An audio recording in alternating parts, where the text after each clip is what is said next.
mí es fundamental y para mí es muy importante que en la vida hay que saber dar un paso atrás y también desear espacio y responsabilidad a la gente que viene detrás, a la gente más nuevo.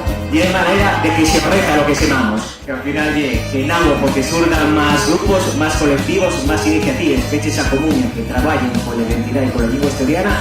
Y así na que despídome animándoos pues, a toda la xente mozo que estáis aquí a que os axuntéis y a que creéis proyectos propios y nuevos que sigan dinamizando este país y esta cultura.